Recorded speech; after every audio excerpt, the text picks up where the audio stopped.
अस्सलाम वालेकुम lovely friends, welcome back to the another beautiful video property site के platform से मैं हूं अब्दुर्रहमान। आज की जो वीडियो है वो इस लिहाज से बड़ी इंपॉर्टेंट है कि काफ़ी ज़्यादा लोगों के शिकवे शिकायत थी कि हमारे साथ जो कमिटमेंट्स की गई हैं वो फुलफिल नहीं की गई हैं।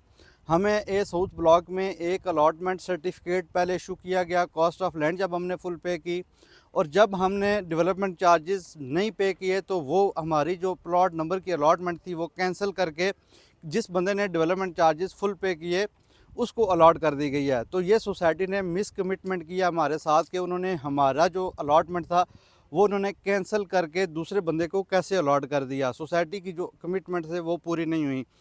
आज की वीडियो में आपके साथ एक दो चीज़ें शेयर करूंगा। देखें, इस टाइम मैं मौजूद हूं जो रेलवे अंडरपास की साइट है, जो कि सबसे हॉट टॉपिक रहा है पिछले 2 साल के अंदर कि जी रेलवे अंडरपास कब बनेगा। ये याद रहे कि न्यू मर्सिडी गुजर खान का जो अर्ली बर्ड ब्लॉक और ये साउथ ब्लॉक का जो एक्सेस है वो ऑलरेडी मौजूद था।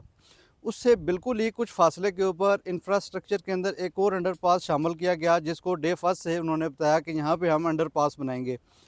अब अंडरपास के लिए प्रॉपर प्रोसीजर्स होते हैं, एनओसीज होती हैं, जो डिपार्टमेंट से लेके उसके ऊपर काम स्टार्ट होता है। आज जो इस रेलवे अंडरपास का जो प्रॉपर प्रोसीजर है, जो हमने कल ब्रीफिंग ली, इसके ऊपर मैं कोशिश करूंगा कि जितने भी एनएमसी के एंड यूज़र्स हैं, इन्वेस्टर्स हैं, उनको प्रॉपर गाइड किया जाए कि अंडरपास का जो टाइम है वो कितना टाइम है, उसका जो प्रोसीजर है उसमें कौन कौन से स्टेप्स होंगे वो मैं आपके साथ शेयर करने लगा हूँ। आप यहाँ से स्टार्ट करते हैं कि जो अहमद एवेन्यू है अर्ली बर्ड ब्लॉक की साइड पे, यहाँ पे इसकी जो एक्सकवेशन का काम है वो यहाँ से 35 फीट इसको डाउन किया गया है।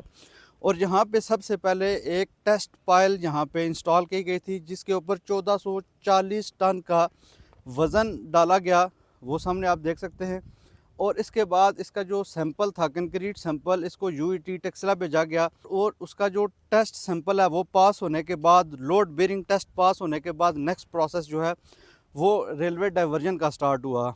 अब आप सामने आए, आपको दिखाएंगे जो डाइवर्जन है वो रेलवे ने इंस्टॉल करना स्टार्ट कर दी हुई है। अब बीएसएम डेवलपर्स ने एक अमाउंट है जो उन्होंने रेलवे को पे करनी है इस डाइवर्जन इंस्टॉल करने की। आप देख सकते हैं कि ये आधा किलोमीटर की डाइवर्जन है, इसकी एक अमाउंट पे करेंगे।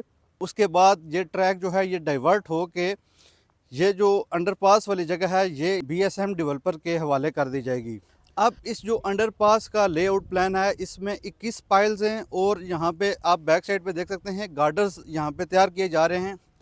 ये 14 गार्डर्स जो हैं यहाँ पे इन्होंने इंस्टॉल करने हैं।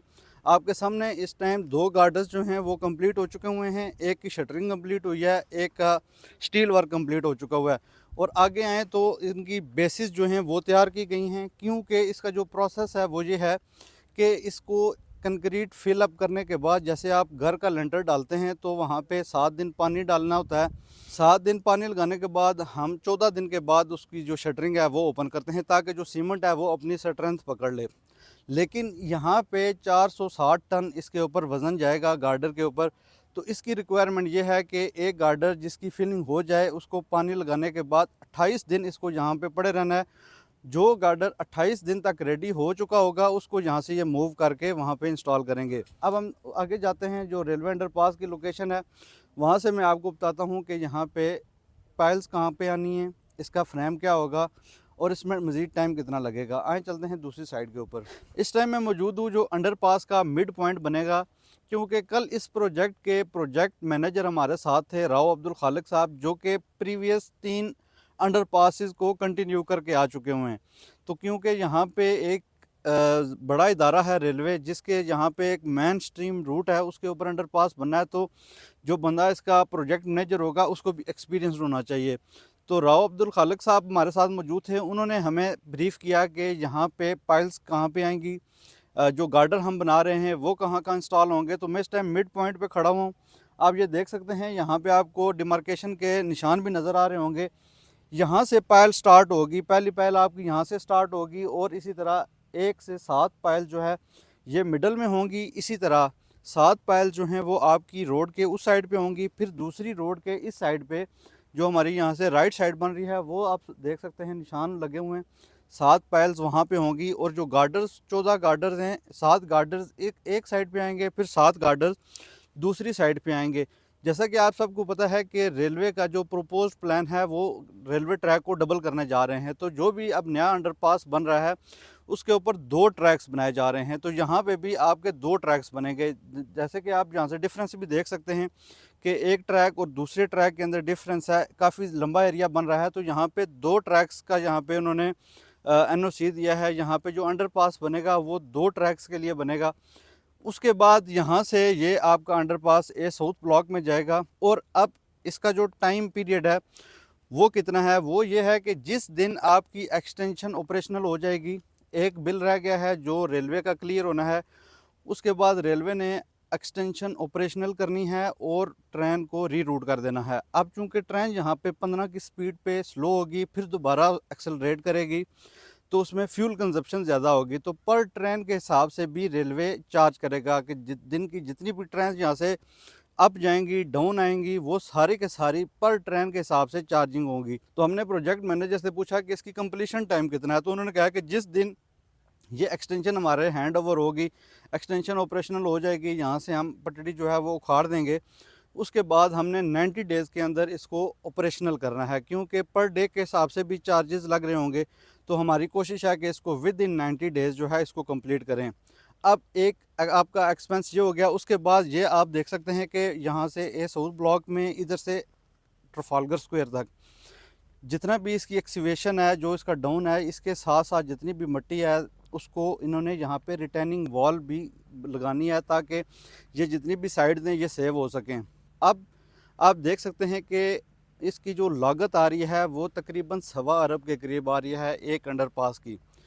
तो जो मेरे भाई ये क्वेश्चन करते हैं कि जी कोड़ियों के भाव इन्होंने ज़मीन ख़रीदी है, हमसे इन्होंने कॉस्ट ऑफ लैंड भी ले लिया है, डेवलपमेंट चार्जेस भी मांग रहे हैं, तो सिर्फ एक प्रोजेक्ट जो है जिसके ऊपर हर बंदा कह रहा है कि जी रेलवे अंडरपास कब बनेगा, एक प्रोजेक्ट के ऊपर 1.25 अरब रुपए की कॉस्टिंग आ रही है। तो आपके डेवलपमेंट चार्जेस से ही ये चीज़ें जो है ना वो बनाई जाएंगी।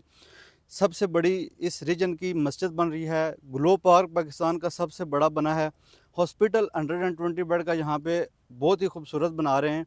अब ये सारी फैसिलिटीज़ एमिनिटीज़ जो हैं ये सारी की सारी इसमें शामिल होंगी। तो जितने भी लोग इस हवाले से कंसर्न शो कर रहे हैं कि जी देखें हमारे साथ इन्होंने फ्रॉड किया है, हमारे जो अलॉटमेंट सर्टिफिकेट्स हैं वो कैंसिल कर दिए। यहाँ पे एक इम्पॉर्टेंट बात मैं आपके साथ शेयर करना चाहता हूँ कि देखें, जब डेवलपमेंट चार्जेस इंप्लीमेंट हुए तो मैंने आपको ये बात बड़ी कैटेगोरिकली बताई थी, क्योंकि हमने cost of land full payment के हिसाब से जब फुल पेमेंट्स हो रही थी तब हमने ये चीज़ देखी थी कि बेल्टिंग हुई, बेल्टिंग के बाद जिस बंदे की 3 से 4 मंथ्स की इंस्टॉलमेंट शॉर्ट होती थी, दूसरा ये एक और बंदा आगे कहता था यार कि मैं फुल पेमेंट कर रहा हूँ, मुझे इस एरिया में नंबर अलॉट कर दें। अब क्या होता है कि आपकी कमिटमेंट है कि आपने मंथली इंस्टॉलमेंट पे करनी है, सोसाइटी ने आपको 2 महीने बाद एक लेटर भी आपके घर भेज दिया अपने आप को सिक्योर करने के लिए। लेटर आपके पास 2 महीने बाद एक आ गया, फिर 2 महीने बाद आपके पास लेटर आ गया फाइल कैंसिलेशन का, फाइल ब्लॉक का। आपने फिर भी अपनी इंस्टॉलमेंट पे नहीं की, तो इन्होंने क्या किया कि फुल पेमेंट वाले को अलॉट कर दिया। अब फुल पेमेंट वाले को अलॉट करने के ऐसे ऐसे भी वाक़यात हैं। जब स्टार्टिंग के first 6 month development charges implement हुए तो बहुत ज़्यादा लोग जो हैं वो सरापा एहतजाज थे, वो सबमिट नहीं करवाना चाह रहे थे, तब किसी की अलॉटमेंट कैंसिल नहीं हुई।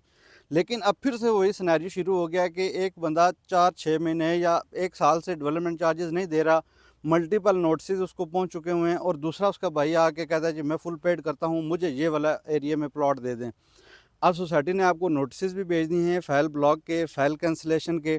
उसके बाद भी आपने अगर डेवलपमेंट चार्जेस नहीं पे किए तो वो आपकी अलॉटमेंट उन्होंने दूसरे बंदे को अलॉट कर दी, जो पैसे उठा के खड़ा हुआ है जी हमें यहाँ पे अलॉट कर दें। अब एक बंदा डेवलपमेंट चार्जेस पे ही नहीं कर रहा और दूसरा बंदा फुल पे कर रहा है, तो आप देख सकते हैं कि या कोई भी आप डील कर रहे हैं किसी के साथ भी, आपकी कमिटमेंट होती है जी ये आप चीज़ मैं आपसे ले रहा हूँ, 3 महीने के अंदर मैं आपको टाइम दे रहा हूँ। अगर तो 3 महीने के अंदर आपने पेमेंट कर दी तो वो डील आपकी मैच्योर हो जाएगी। अगर आपने नहीं की तो अगर तो उस बंदे को उससे अच्छी ऑफ़र नहीं आ रही होगी तो वो आपको फोर्स करेगा जी आप जो है ना कोशिश करें जी पेमेंट क्लियर करें, हमने आगे कमिटमेंट्स की हैं। अगर उसको उस आपसे अच्छी ऑफ़र मिल रही है तो वो डेफ़िनेटली, चाहे आप होंगे चाहे कोई भी होगा, वो उसको दे देगा। क्योंकि हम पाकिस्तानी लोग जितने भी हैं वो कमिटमेंट्स के इस हद तक पक्के होते हैं कि जब हमें एक दिन नहीं तो अगले दिन ये चाहिए ऑफ़र आ जाए तो हम सारी चीज़ें, सारी कमिटमेंट्स जो है वो भूल जाते हैं। अब ये सारी जितनी भी कमिटमेंट्स हैं देखें, इसमें मल्टीपल नोटिसेस आपके पास पहुँचे हुए हैं। अब जो बंदा न्यू मर्सिडीज़ गुजरखान का काम नहीं कर रहा, आप उसको ये बात कहें बताएँगे कि जी हमारे साथ तो फ्रॉड हो गया, वो तो फौरी वीडियो बना देगा, उसको तो पता ही नहीं कि यहाँ पे सिनेरियो क्या चल रहा है। अब फिर भी 1 साल के तकरीबन बाद उन्होंने क्या किया कि ब्लॉक नंबर और अलॉटमेंट प्लॉट नंबर जो आपको अलॉट हुआ था वो उन्होंने कैंसिल कर दिया। मासवाए एफ जोन के और आई जोन के जो मैंने आपको बारहा बताया कि वो प्लानिंग में आ रहा है कि उस वहाँ पे जो हम उसकी कनेक्टिविटी दे रहे हैं, एक तो ना उसकी प्रॉपर कनेक्टिविटी हो रही है, वहाँ पे ब्रिजेस प्रॉपर नहीं बन रहे हैं, वहाँ पे हर बंदा जो जिसका रेजिडेंशियल है वो रेजिडेंशियल के हिसाब से देखेगा, लेकिन जिसके कमर्शियल प्लॉट बन रहा है वहाँ पे अगर फुटफॉल नहीं होगा तो उसकी कमर्शियल प्रॉपर्टी की वैल्यू कैसे इंक्रीज़ होगी। तो फिर ये सारी चीज़ें मद्देनज़र रखते हुए वो ब्लॉक इन्होंने कोशिश ये है कि हम उसको इस क्लॉक टावर वाली साइड पे लेके आ जाएं। जो लोग यहाँ पे डेवलपमेंट चार्जेस नहीं पे कर रहे हैं उनको यहाँ पे अलॉट कर दिया जाए, अगर तो यहाँ पे सारे लोग पे कर रहे हैं तो इसको क्लॉक टावर से आगे का जो एरिया है यहाँ पे अलॉट कर दिया जाए। उनके अलावा जिन लोगों के अभी भी प्लॉट नंबर पुराने लगे हुए थे 2000 में 2100 की सीरीज़ में, अगर वहाँ पे किसी और ने फुल पेड नहीं किया तो आप फुल पेड करवा के अपनी अलॉटमेंट बहाल करवा सकते हैं। लेकिन जो स्टार्टिंग के ऑन ग्राउंड प्लॉट्स हैं यहाँ पे बहुत मुश्किल है, क्योंकि बहुत ज़्यादा लोग डेली की बेसिस पे रिक्वेस्ट आती हैं कि हमें यहाँ पे जो है ना प्लॉट दे दें। आप 10 बंदे खड़े हुए हैं फुल पेमेंट उठा के और 3 बंदों के प्लॉट अलॉट हुए हैं, उन्होंने पिछले 6 महीने से कोई भी इंस्टॉलमेंट अदा नहीं किया है और उनके पास 3 से 4 नोटिस भी चले गए हैं। तो सोसाइटी को आपको ऑब्वियस सी बात है कि आपके दूसरे भाई जो खड़े हुए हैं लाइन में वही उनको अलॉट कर देगी। तो ये सारी चीज़ें मद्देनज़र रखते हुए आपको भी पता है कि यहाँ पे गलती किसकी है किसकी नहीं है, आपकी भी जो कमिटमेंट थी आपने भी अपनी कमिटमेंट फुलफ़िल नहीं की है। तो ये सारी चीज़ें अगर आप मद्देनज़र रखें, एमिनिटीज़ को देखें, यहाँ पे जितनी भी एमिनिटीज़ बन रही हैं जैसे कि रेलवे अंडरपास बन रहा है, 1.25 अरब रुपए की कॉस्टिंग आ रही है, तो ये भी कॉस्टिंग इन्होंने कहीं ना कहीं से तो निकालनी है। तो ये अपने पास से तो नहीं लेके आएंगे, आपके ही पैसे होंगे, आपके ही डेवलपमेंट चार्जेस होंगे, वहाँ से ये चीज़ें कंप्लीट होंगी। और इसके बाद क्वेश्चन आता है कि जी अब हमें करना क्या चाहिए। देखें अब 2 चीज़ें हैं, एक तो ये है कि यहाँ पे जो चीज़ें ऑन ग्राउंड आ गई हैं, अगर तो आपका प्लॉट वहाँ पे है आप फुल पेमेंट की कोशिश करें, अगर तो आपका नंबर बहाल हो जाता है ठीक, नहीं होता कोई मसला नहीं है, आपका प्लॉट ऑफ ग्राउंड है, आप अपने पैसे अपने पास रखें। आपने जो मंथली इंस्टॉलमेंट्स पे करनी है वो आप अपने ही एक दूसरे अकाउंट में डिपॉजिट करते जाएँ।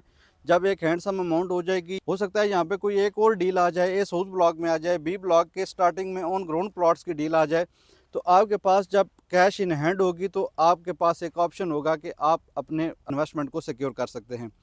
इसी तरह जो अर्ली बर्ड ब्लॉक में ऑप्शंस आई थी बहुत लिमिटेड ऑप्शंस रह गई हैं, अब अर्ली बर्ड ब्लॉक का आपका ऑलमोस्ट ख़त्म हो गया है। अब अर्ली बर्ड ब्लॉक 80% जो है वो जो क्लाइंट्स हैं न्यू मर्सिडीज़ गुजरखान के उनके हाथों में चला गया है। कुछ लिमिटेड अपॉर्चुनिटीज़ रह गई हैं, 10 मरला में, 5 मरला कमर्शियल में, 2.66 मरला कमर्शियल में, 5 मरला रेजिडेंशियल में, ये बहुत लिमिटेड ऑप्शंस रह गए हैं। अगर आप उनको अवेल करना चाहते हैं साइट विजिट करें, अपने प्लॉट को ऑन ग्राउंड देखें और अलॉटमेंट ले जाएं। और अगर आप ये साउथ और बी ब्लॉक में भी फुल पेड करना चाहते हैं तो मौके को विज़िट करने के बाद ये डिसीजन लें, उसके बगैर डिसीजन ना लें। आप लाहौर कॉल करते हैं हेड ऑफिस में, वो आपको कहते हैं जी हम आपको ये साउथ ब्लॉक में पोजीशनेबल प्लॉट दे देते हैं। उनको तो विज़िट किए हुए भी साल हो गया है लाहौर का जो स्टाफ है। तो आप कोशिश करें आप खुद आ जाएँ। अगर आप ओवरसीज़ हैं तो हमारी ड्यूटी लगा दें, या आप किसी अपने फैमिली के बंदा अगर आप यहाँ आपका ईज़िली आ सकता है तो उसको भेज दें।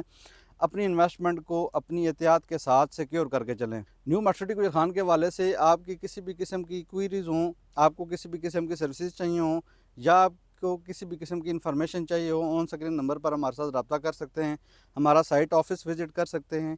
इसी तरह की एक और खूबसूरत वीडियो में इंशाअल्लाह ताला कल आपसे मुलाकात होगी। अल्लाह हाफ़िज़।